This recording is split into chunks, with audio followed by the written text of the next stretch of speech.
نحمده ونصلي على رسوله الكريم أما بعد فقد قال الله تعالى في كلامه المبين وقوله الحق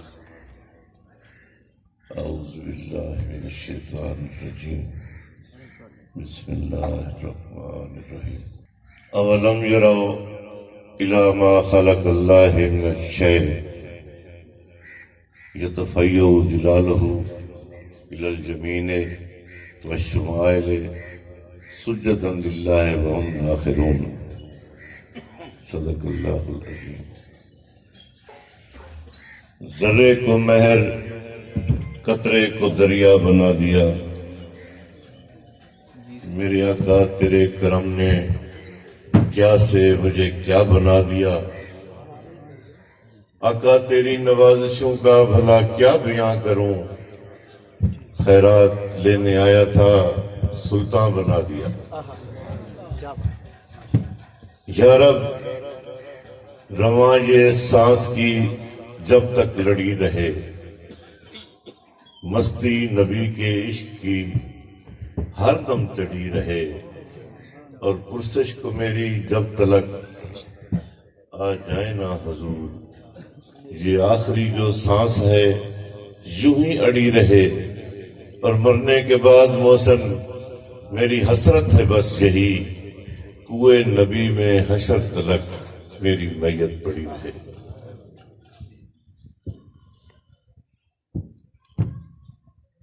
اساں کلیاں پڑھ پڑھ تھک پائے ہیں.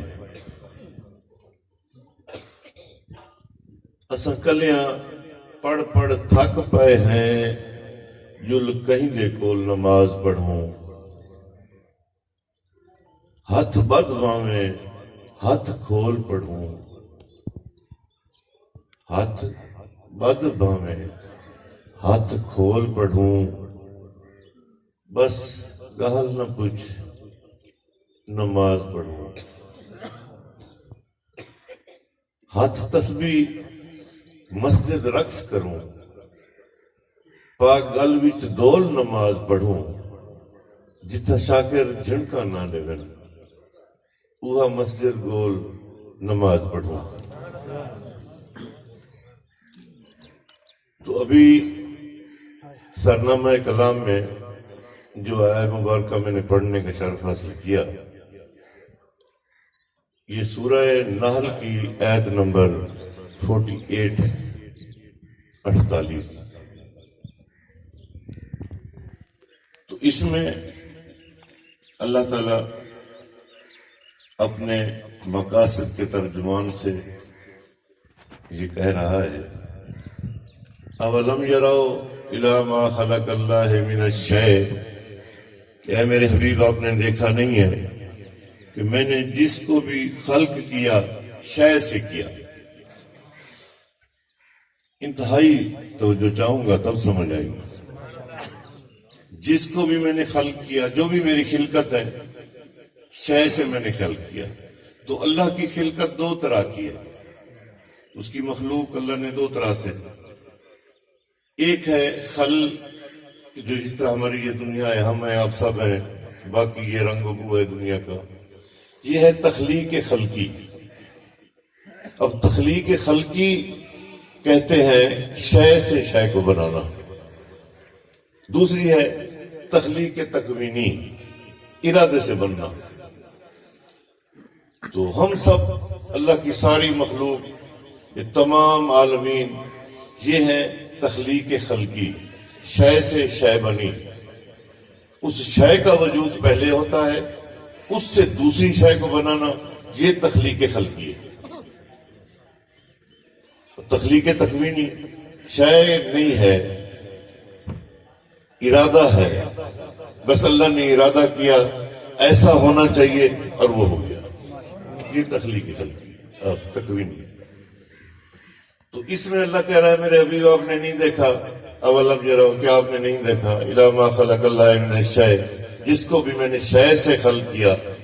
اولم یروا الی الیمین والشمائل سجدا للہ وہم داخرون، کہ اس کا سایہ کبھی دائیں پھیلتا ہے کبھی بائیں پھیلتا ہے اور مجھ معبود برحق کو اس کا سایہ سجدہ کرتا ہے۔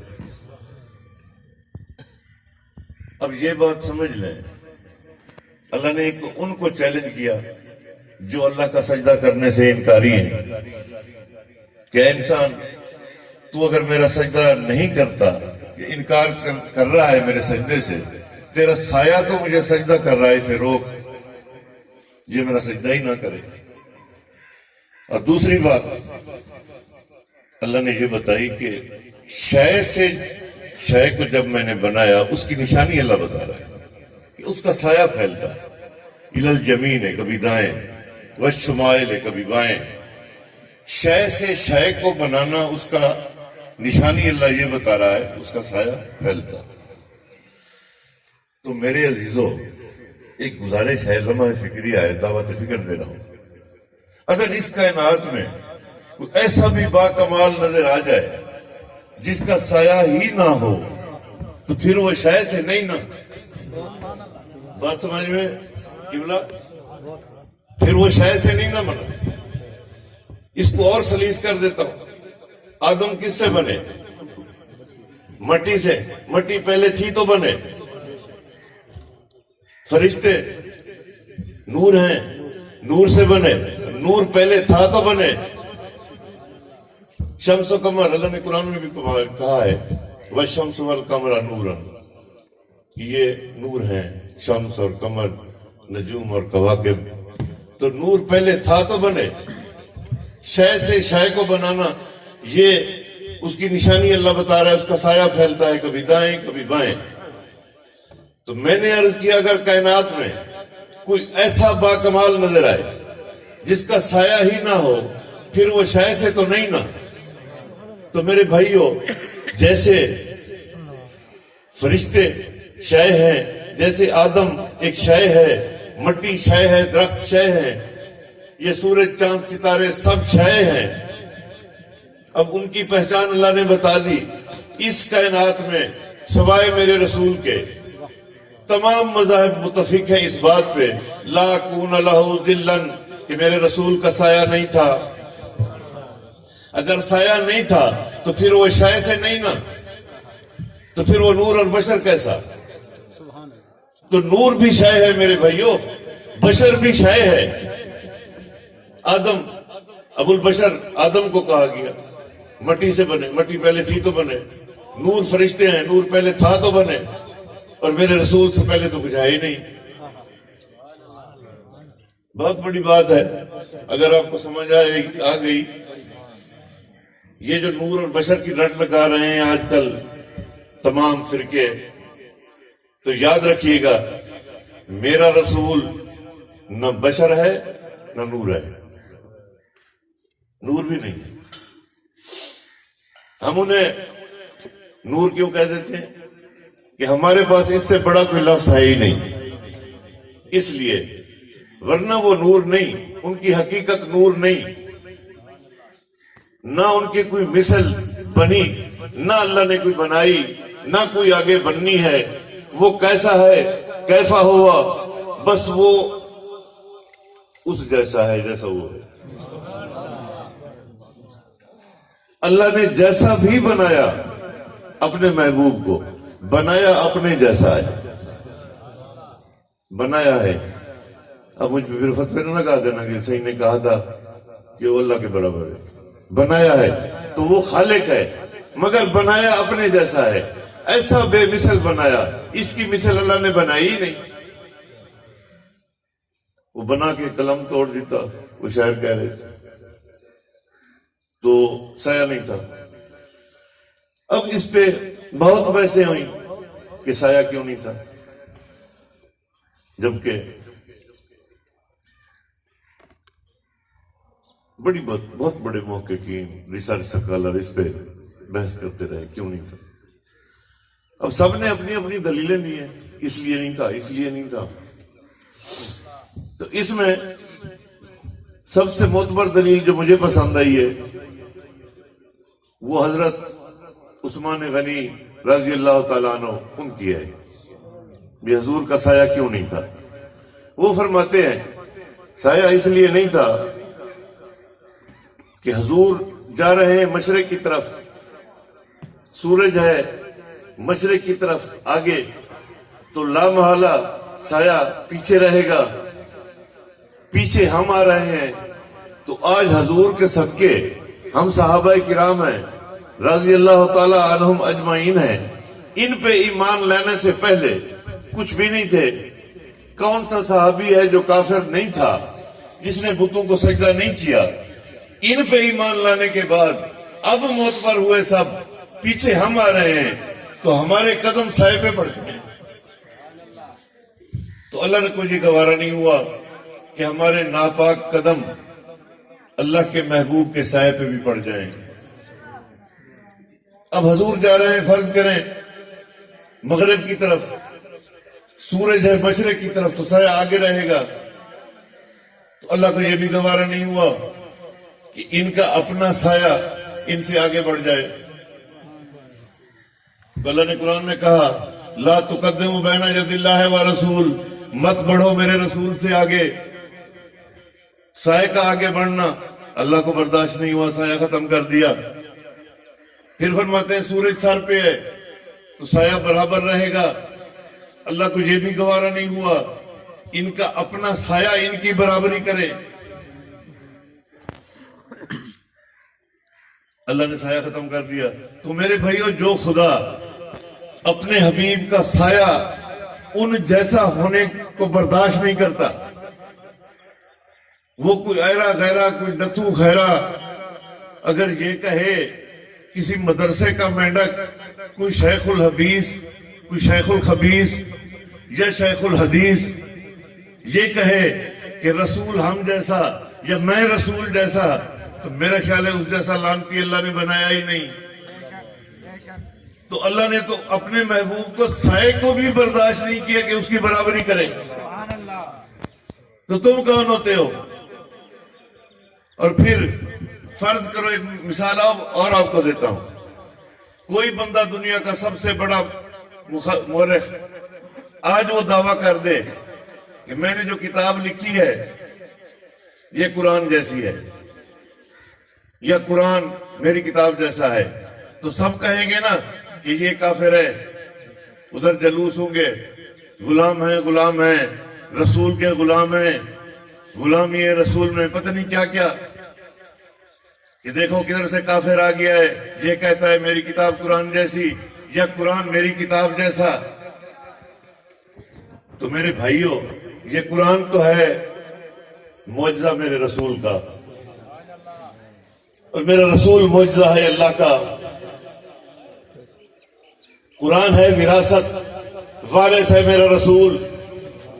اگر کوئی وراثت کے برابر ہونے کا دعویٰ کرے وہ تو کافر ہے، اور تم کہہ رہے ہو وارث ہم جیسا ہے۔ تم کیسے مسلمان ہو؟ مجھے تو تمہاری مسلمانی سمجھ میں نہیں آتی۔ اب باقی رہی بات کہ وہ یہ دونوں اہل سنت، اہل تشیع، دیوبندی، وہابی، چکڑالوی جو بھی ہیں، سارے کچھ کہہ رہے ہیں وہ نور ہیں، کچھ کہہ رہے ہیں بشر ہیں۔ اور میں نے گزارش کی کہ وہ نہ نور ہے نہ بشر ہیں۔ تو میرے بھائیوں، اس کا بھی بتا دیتا ہوں، وہ نور اس لیے نہیں ہے کہ میرے رسول سے پہلے کچھ تھا ہی نہیں، نہ نور تھا نہ مٹی تھی۔ مٹی ہوتی تو بشر ہوتے، نور ہوتا تو نور ہوتے، نہ نور ہے نہ بشر ہیں، کیونکہ سوائے اللہ کے کچھ ہے نہیں۔ تو پھر انہیں یہ کیوں کہا جاتا ہے یہ بھی بتا دیتا ہوں۔ تو میرے بھائیوں، یہ بشریت بھی ان کی شان ہے، یہ نورانیت بھی ان کی شان ہے، مگر یہ دونوں اختیاری لباس ہیں میرے رسول کے، وہ جب چاہیں جس وقت چاہیں اتار دیں۔ سب سے بڑا ثبوت قرآن میں ہے، جب معراج پہ حضور تشریف لے جاتے ہیں، اس عالم ناسوت سے گزرے، عالم ملکوت میں پہنچے، تو بشریت کو عالم ناسوت میں چھوڑ دیا نا، تو بشریت تو پیچھے رہ گئی۔ اب عالم ملکوت میں ملکوتی بن کے پہنچے، عالم ملکوت کو چھوڑا، عالم جبروت میں گئے، ملکوتیت پیچھے رہ گئی، جبروتی بن کے وہاں پہنچے۔ عالم لاہوت میں پہنچے، جبروتیت پیچھے رہ گئی، عالم ہاہوت میں پہنچے، پھر آگے لامکانی کا سلسلہ ختم ہوا۔ حضور فرماتے ہیں کہ 70,000 نور کے سمندر تھے، ایک سمندر کی لہر، چھوٹی سے چھوٹی لہر میرے آقا کریم فرماتے ہیں دنیا سے 70,000 گنا بڑی تھی۔ زنجبت فی نور، میں نے اپنے آپ کو اس میں داخل کیا۔ اب نورانیت بھی پیچھے رہ گئی، یہ 70,000 عالم انوار کے یہ بھی پیچھے رہ گئے۔ اب آگے عالم عقل، جب عالم عقل کو چھوڑا تو عقل پیچھے رہ گیا، عالم نفس کو چھوڑا تو نفس پیچھے رہ گیا، عالم روح کو چھوڑا تو روح پیچھے رہ گئی، عالم حیات کو چھوڑا تو حیات پیچھے رہ گئی۔ مجھے بتایا کہ کیا جا رہا ہے، باقی بچا کیا ہے؟ روح بھی نہیں، نفس بھی نہیں، حیات بھی نہیں، موت بھی نہیں، نور بھی نہیں، بشر بھی نہیں، کیونکہ بشر نوریوں کا سردار جبریل امین وہ تو سدرۃ المنتہا پہ کھڑا ہے اور کہہ رہا ہے ایک بال برابر آگے بڑھتا ہوں تو جل جاؤں گا۔ تو پھر یہ آگے کیا جا رہا ہے؟ تو اس میں اعلیٰ حضرت فرماتے ہیں قبلہ حضور پیر زادہ صاحب کی نظر کروں گا، ایک شعر یاد آ رہا ہے، میرے قائد فرماتے ہیں اسی کے جلوے اسی سے ملنے اسی سے اس کی طرف گئے تھے، اسی کے جلوے اسی سے ملنے اسی سے اس کی طرف گئے تھے۔ بس وہ کیا تھے یہ انسانی عقل کی بات نہیں، ان پہ بحث نہ کیا کرو، سوچا نہ کرو یہ کون ہے، بس وہ جو بھی ہیں انہیں قبول کرو۔ بس کائنات میں ان جیسا کوئی ہے ہی نہیں، مثال کس سے دیں گے؟ کوئی نبی، کوئی ولی، کوئی امام، کوئی بھی نہیں، کوئی فرشتہ نہیں، کوئی بھی اس جیسا نہیں۔ اللہ کا عرش جو سب سے معتبر آسمانوں پہ جس کی عزت ہے وہ اللہ کا عرش ہے، تو جس کی نالین مبارک کا یہ مقام ہے کہ اللہ کا عرش اس کی نالین کا مقابلہ نہیں کر سکتا۔ نالین جبریل جس کی نالین کا مقابلہ نہیں کر سکتا، جو نوریوں کا سردار ہے۔ ایک جگہ میں نے یہ کہہ دیا تو ایک مولوی صاحب نے مجھے کہا کہ صحیح آپ نے یہ کیا کہہ دیا ہے کہ جبریل حضور کی نالین کا مقابلہ نہیں کر سکتا؟ تو بالکل نہیں کر سکتا۔ دلیل نہیں ہے، جبریل سدرۃ المنتہا پہ کہہ رہا ہے ایک بال برابر آگے بڑھوں گا تو جل جاؤں گا، تو میرے آقا کریم کے پاؤں مبارک میں جو نالین مبارک ہے وہ کیوں نہیں جلی؟ جس کی نالین مبارک کا مقابلہ جبریل نہیں کرتا، یہ 2 ٹکے کا لانتی ملا کہہ رہا ہے وہ مجھ جیسا ہے۔ شکل دیکھو ذرا شیشے میں، کبھی بیوی دوسری مرتبہ سالن نہیں دیتی گھر۔ تو میرے بھائیوں، میرے عزیزوں، ایک تو میری طبیعت بہت ناساز ہے اور میرا بس ان کا حکم میں نے پورا کیا ہے، تو انہی الفاظ کے ساتھ اب اجازت چاہوں گا، کبھی وقت ملا انشاءاللہ تو پھر تفصیل سے گفتگو ہوگی انشاءاللہ۔ اللہ تعالیٰ اب سب کا حامی و ناصر ہو۔ وما علینا الا البلاغ المبین۔